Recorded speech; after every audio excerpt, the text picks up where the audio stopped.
வணக்கம். தரம் 7 முதலாவது பாடம் கடவுளின் பாதுகாப்பு. பிள்ளைகளை இன்று நாங்கள் பார்க்க போற காரியம் தான் பாதுகாப்பை குறித்து. நாங்கள் எங்களுடைய பாதுகாப்பை குறித்து நாங்கள் முதலாவது கலந்தாலோசிக்க போறோம். அதுக்கு பிறகு நாங்கள் கடவுளுடைய பாதுகாப்பை குறித்து நாங்கள் பார்க்க போறோம். இன்றைய நாள்ல உங்களுக்கு இந்த பாதுகாப்புன்னு சொல்ற தலைப்பை பார்க்கிற நேரம், கேட்கிற நேரம் உங்களுக்கு என்ன ஞாபகம் வருது?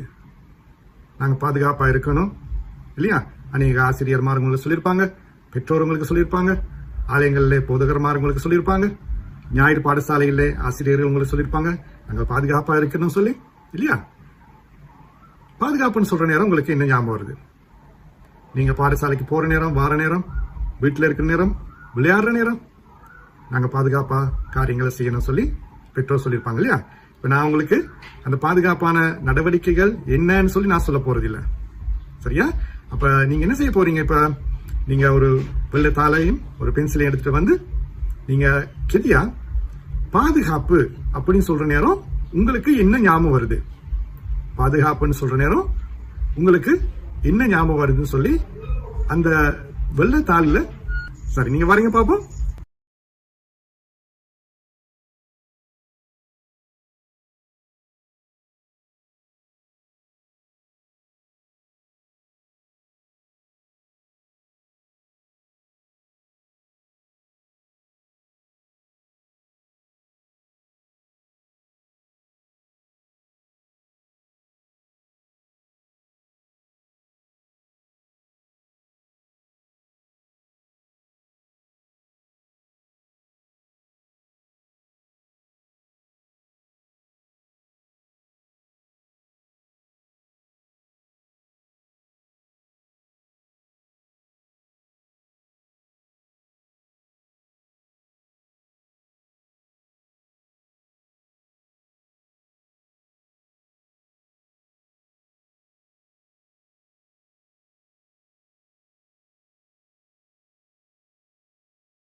நான் நினைக்கிறேன் இப்ப நீங்க வரைஞ்சு முடிச்சிருப்பீங்கன்னு சொல்லி. இப்ப நாங்க வரைஞ்ச இந்த சித்திரத்தை நீங்க பார்த்திருக்கிறீங்க இல்லையா? இந்த சித்திரத்துல வந்து ஒரு தலைக்கவசம் அணிந்த ஒரு நபருடைய சித்திரம் இருக்கிறது. அந்த நேரத்துல இவர் ஒரு மோட்டார் சைக்கிளை ஓட்டிக்கிட்டு போறதுக்கு அவர் ஒரு மேலாடையும் உடுத்தி இருக்கிறார் இல்லையா? அப்ப தலைக்கவசம் கட்டாயம் அணிய வேண்டும். அப்ப தலைக்கவசம் வந்து எங்களுக்கு பாதுகாப்பை கொடுக்கிறது. அதே நேரத்துல எங்களுக்கு ஒரு சட்டமும் இருக்குது இல்லையா? தலைக்கவசம் அணிய வேண்டும் சொல்லி. அதே நேரத்தில் இந்த ஒரு இவர் ஒரு ஆடையும் அணிந்து போறார். அதுக்கு நாங்க ஜர்க்கின்னு சொல்லுவோம், இல்லாட்டி ஒரு கோட்னு சொல்லுவோம் இல்லையா? அப்ப இந்த ஆடை ஏன் அணிந்து போறாருன்னு சொன்னா அவருடைய அதாவது அணிந்திருக்கிற உடைக்கு ஒரு பாதுகாப்புக்காக, இல்லாட்டி அதனுடைய வெளியில வர தூசுகள் அல்லது வாகனங்களுடைய அந்த புகைகள் பட்டு அது அசிங்கமா போயிடும் இல்லையா? இல்லாட்டி அது மாசுபட்டு போயிடும். அதனால அவர் ஒரு வெளியாடையை அணிந்து கொண்டு போறாரு, சரியா? இப்ப நீங்க என்ன வரைஞ்சீங்கன்னு சொல்லி நீங்க காமிக்க போறீங்க. இப்ப நான் உங்களுக்கு ஒரு சில படங்களை காட்டுறேன். நீங்க என்னதான் வரைஞ்சிருப்பீங்கன்னு சொல்லி நான் ஒரு சில ஊகித்து நான் உங்களுக்கு ஒரு சில படங்களை காண்பிக்கிறேன். இப்ப ஒரு சில நீங்க வரைஞ்சிருப்பீங்க, அதாவது பிள்ளைகள் பெற்றோரோட கைகளை பிடித்துக்கிட்டு இடங்களுக்கு போவாங்க இல்லையா? இப்ப நீங்க பாத்திருப்பீங்க பிள்ளைகள் சின்னத்துக்கு பெற்றோட கையை பிடிச்சிருப்பாங்க, பெற்றோர் அல்லது பிள்ளைகளுடைய கையை பிடித்திருப்பாங்க. அப்ப அது வந்து ஒரு முக்கியமான ஒரு பாதுகாப்பு நடவடிக்கை. அதே நேரத்துல வந்து நீங்க உணவு உட்கொள்றதுக்கு முதல்ல சவர்க்காரம் போட்டு நீங்க கைகளை கழுவிங்க இல்லையா? முந்தைய உங்களுக்கு இந்த கோவிட் காலங்கள்ல நீங்க ஒவ்வொரு நாளும் கைகளை கழுவி இருப்பீங்க இல்லையா? அப்ப அது ஒரு பாதுகாப்பான முறைமை. அதே நேரத்தில் நீங்க பாதணிகளை அணிந்து கொண்டு செல்றது. பாதணிகள் கட்டாயம் கரடு முரடான இடங்கள்ல செல்றதுக்கு உங்களுக்கு கட்டாயம் பாதணிகள் தேவைப்படுது இல்லையா? அப்ப அதே நேரத்தில் நான் சொன்ன மாதிரி தலைக்கவசம். இப்ப 2-3 பேர் மோட்டார் சைக்கிள்ல போறாங்கன்னு சொன்னா போற ஒவ்வொருவரும் இந்த தலைக்கவசம் அணிய வேண்டும். அதே நேரத்தில் பாதை மாறும் இடங்கள்ல நீங்க பார்த்திருப்பீங்க, பாதுகாப்பு சமிஞ்சைகளை கொடுத்திருப்பாங்க, அல்லது யாராவது ஒரு நபர் இருந்து பாதுகாப்பு சமிஞ்சைகளை கொடுப்பாங்க.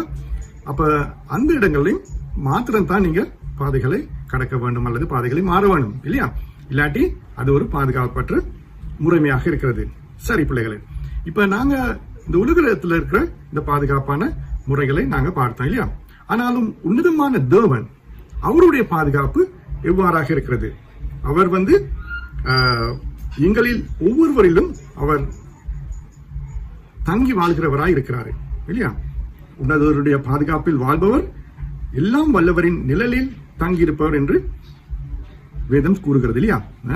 இப்ப நாங்க இன்றைய நாளில் நாங்க திருவிவிலியத்துல ஒரு பகுதிகளை பார்க்க போவோம். அது சரியா பார்ப்போமா? புரட்டி கொள்ளுங்க பார்ப்போம். உங்களுடைய திருவிவிலிய வேதாமங்கள்ல திருப்பாடல்கள் 91ஆம் அதிகாரம் வசனங்கள் 1-5 வரை. 91வது திருப்பாடல்கள் முதல் 5 வசனங்களை திருப்பிக் கொள்ளுங்க. இப்ப நீங்க ஒவ்வொருத்தருமா நீங்க சத்தமா வாசிக்கிறீங்களா? சரி, நீங்க வாசிக்கிறீங்க. அதுல நான் உங்களுக்கு ஆண்டி வாசிச்சு நான் உங்களுக்கு திரையிலையும் போடுறேன். உங்களுக்கு வேதாமம் கையில் இல்லாட்டி இந்த திரையில நீங்க பார்த்துக் கொள்ளுங்க. உன்னதரின் பாதுகாப்பில் வாழ்பவர் எல்லாம் வல்லவரின் நிழலில் தங்கியிருப்பவர். ஆண்டவரை நோக்கி, நீரே என் புகலிடம், என் அரண், நான் நம்பியிருக்கும் இறைவன் என்று உரைப்பார்.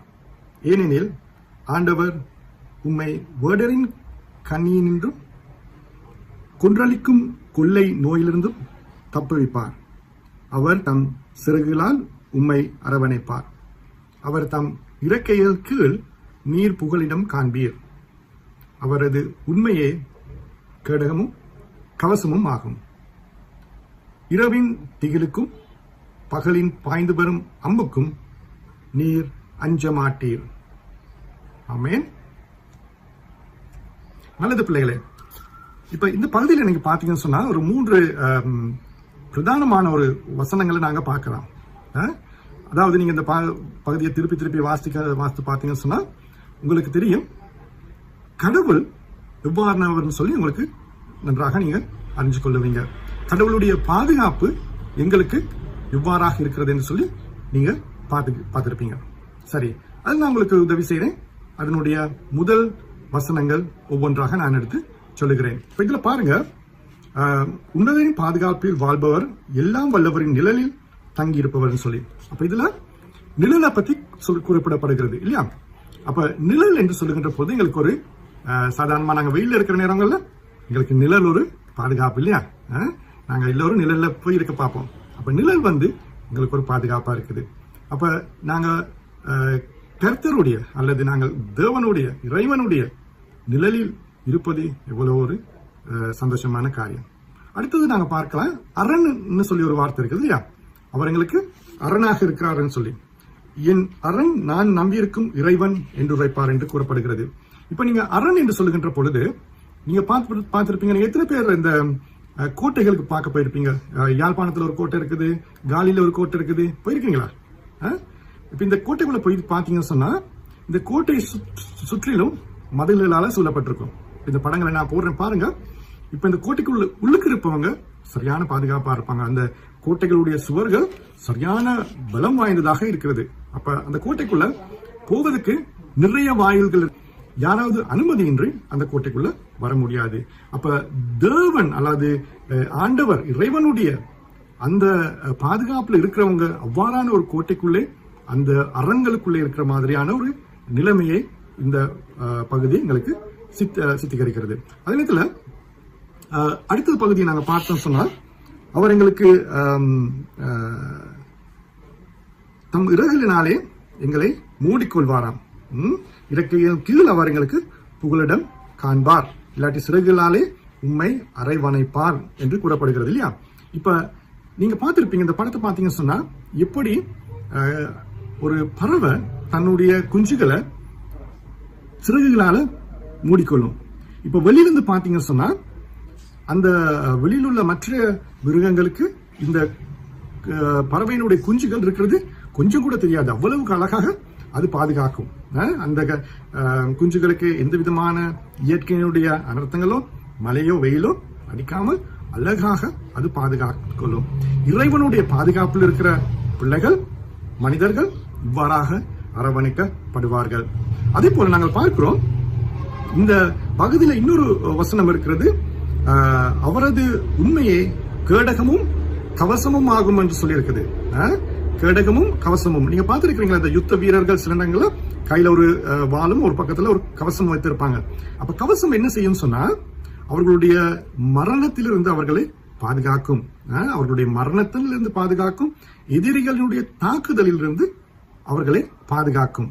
அப்ப இந்த கவசம் ஒரு முக்கிய பங்கு வகிக்கிறது. அப்ப தேவனுடைய பாதுகாப்பில் அல்லது இறைவனுடைய பாதுகாப்பில் கர்த்தருடைய பாதுகாப்பில் இருக்கிற பிள்ளைகள் இவ்வாறாக பாதுகாக்கப்படுவார்கள். நான் திருப்பி சொல்லவா, அரண் இறைவனுடைய பிள்ளைகள் ஒரு அரணுக்குள்ளே வைத்து பாதுகாக்கப்படுவார். இரண்டாவது என்னது, இரண்டாவது சிறகுகள், அவருடைய சிறகுக்குள்ளே நாங்கள் பாதுகாப்பாக இருப்போம்.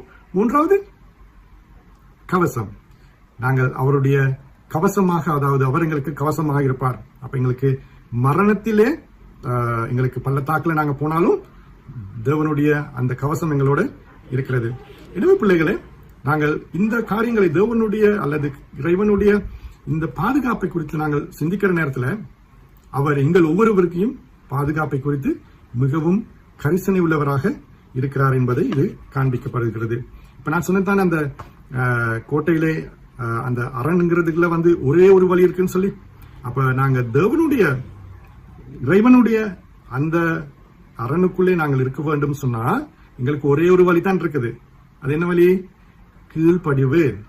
நாங்கள் கீழ்ப்படிந்தால் மாத்திரமே தான் நாங்கள் இறைவனுடைய பாதுகாப்பான அரணுக்குள்ளே, இறைவனுடைய சிறகுக்குள்ளே, இறைவனுடைய அந்த கவசத்துக்குள்ளே நாங்கள் இருக்கலாம். இல்லாவிட்டால் சத்துருக்களுக்கு, எதிராளிக்கு நாங்கள் மிகவும் அருகியாமையில் இருக்கிறவர்களா இருந்து விடுவோம், கீழ்ப்படியாமையில் காரணத்தினாலே. அதே நேரத்தில் நாங்கள் வாழ்கின்ற எங்களுடைய சமுதாயத்தில் அநேக ஆபத்துகள்ல பிறரும் இருக்கிறாங்க இல்லையா, அந்த நபர்களை பாதுகாப்பது எங்கள் ஒவ்வொருவருடைய தலையாய கடமையாக இருக்கிறது. நம்மை மாத்திரமல்ல மற்றவர்களையும் பாதுகாப்பது எங்களுடைய கடமையாக இருக்கிறது. அநேக வேதாமத்திலே உதாரணங்கள் இருக்குது இல்லையா, நீங்க வாசித்து இருப்பீங்க, நீங்க ஓய்வு நாள் பாடசாலையில கேட்டிருப்பீங்க. இவ்வாறாக மற்றவர்களுடைய பாதுகாப்பை குறித்து மற்றவர்கள் கரிசனையாக இருந்தாங்கன்னு சொல்லி இல்லையா பாதுகாத்து இருப்பாங்க, அநேக காரியங்களை செய்திருக்கிறாங்க. எனவே நாங்களும் கூட எங்களுடைய பாதுகாப்பு, அதே நேரத்தில் மற்றவர்களுடைய பாதுகாப்பையும் குறித்து நாங்கள் கரிசனை கொள்ள வேண்டும். அதுக்கு நாங்கள் ஞானமுள்ளவர்களாக நடந்து கொள்ள வேண்டும். சரி பிள்ளைகளே, இன்றைய நாளிலே நீங்கள் இந்த பாதுகாப்பை குறித்து பார்த்திருப்பீங்க. அப்ப நாங்க அன்றாட வாழ்க்கையில் நாங்கள் பாதுகாப்பாக இருக்கிறதோடு நாங்கள் இறைவனுடைய பாதுகாப்புக்குள்ளே நாங்கள் அடங்கி இருக்க வேண்டும். நான் உங்களுக்கு ஒரு வெற்றிடத்தை நிரப்புவதற்காக ஒரு பகுதியை நான் போடுகிறேன், திரையிலே பாருங்கள். அந்த வெற்றிடத்தை நீங்கள் எழுதி அதனுடைய வெற்றிடங்களை நீங்கள் நிரப்புவீங்கன்னு சொல்லி நான் நம்புகிறேன்.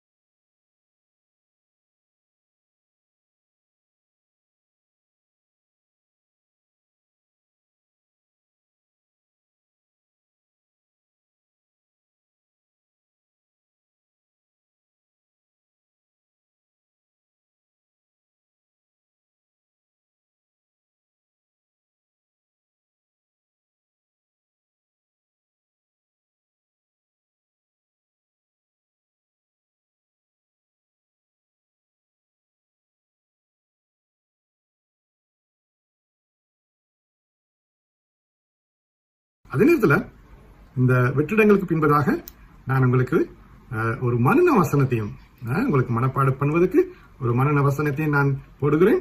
அதை பார்த்து நீங்கள் மனப்பாடம் செய்வீர்கள் என்று சொல்லி நான் விசுவாசிக்கிறேன்.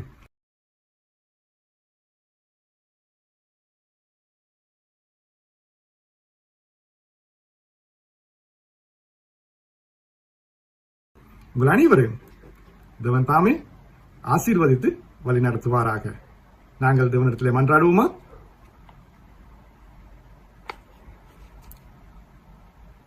எங்களை இரக்கம் செய்கிற எங்கள் அன்பு தேவனே, உங்களுடைய பாதுகாப்பின் தேவனே, இறைவனே, நீங்கள் எங்களோடு இருந்து இம்மட்டுமாக எங்களை பாதுகாத்து வழிநடத்தி வந்திருக்கிறீங்க. இறைவனே, உமது கிருபை, உமது தயவு, உமது வழிநடத்துதல் எங்கள் ஒவ்வொருவரிடம் இருக்கிறபடினாலே நன்றி. எங்கள் ஒவ்வொருவரையும் இதுவரை நீங்கள் பாதுகாத்து உமது அரவணைப்புக்குள்ளும், உமது அரணுக்குள்ளும், உமது கேடகத்துக்குள்ளும், அதே போல உமது சிறகுக்குள்ளும் எங்களை பாதுகாத்து வழிநடத்தி வந்திருக்கிறீங்க. இறைவனே, அதுக்காக நாங்கள் உமக்கு நன்றி என்று கூறுகிறோம். இனிமேலும் எங்களை பாதுகாப்புக்குள்ளே வைத்துக் கொள்ளுங்கள். எங்களை மட்டுமல்ல, எங்களுடைய குடும்பத்தார், எங்களை நேசிப்பவர்கள், எங்களை வழிநடத்துபவர்கள், எங்களுடைய நண்பர்கள், எங்களுடைய அயலவர்கள், இவைகள் அனைவரையும் நாங்கள் உமது பாதுகாப்புக்குள் நாங்கள் ஒப்புக் கொடுக்கிறோம். இவை அனைத்தும் எங்கள் இறைமகன் இயேசு கிறிஸ்துவின் மூலம் நாங்கள் வேண்டி நிற்கிறோம் பிதாவே. ஆமேன், ஆமேன். உங்கள் அனைவருக்கும் தேவனுடைய ஆசீர்வாதங்கள்.